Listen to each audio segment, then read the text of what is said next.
Now let's take a look at some transformations of sine. So first of all, let's graph the following. Let's start off by graphing y equals 3 sine theta. Well, if we remember our transformations, this actually looks like the graph of sine theta, or this function looks like sine theta, with a 3 multiplied in front. So this is in fact a stretch.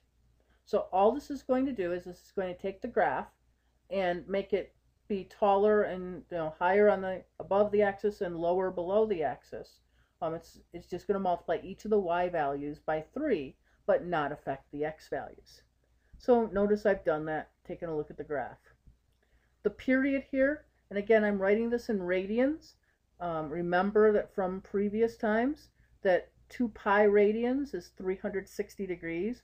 So the period in degrees is 360.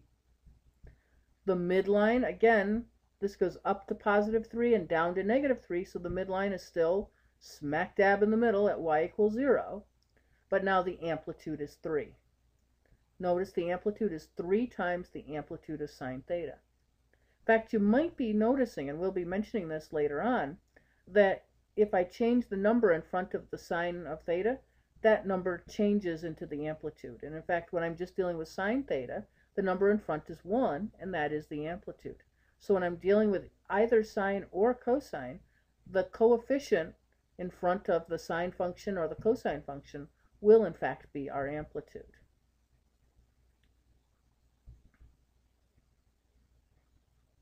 Now let's take a look at y equals -2 sine theta.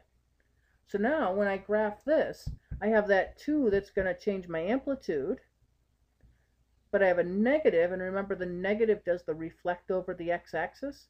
And so now notice that my sine function, instead of going up first and down once I start at the y-axis, actually goes down first, decreases, then increases and comes over.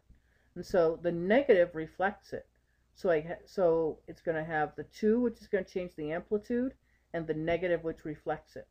Again, the period, the time for one cycle, is 360 degrees, which again is equivalent to 2 pi radians. The midline is at y equals 0. Remember, again, halfway between the max and the min. And so the max is at 2, the min's at -2, so the midline is at y equals 0. Amplitude, we mentioned, is 2. Notice, by the way, when I said before that, I get my amplitude from the number in front of the sine function, remember, amplitude is a distance, and so it'll never be negative. So the amplitude will be +2, it's always that distance. And so the negative reflects it, but it does not affect the amplitude.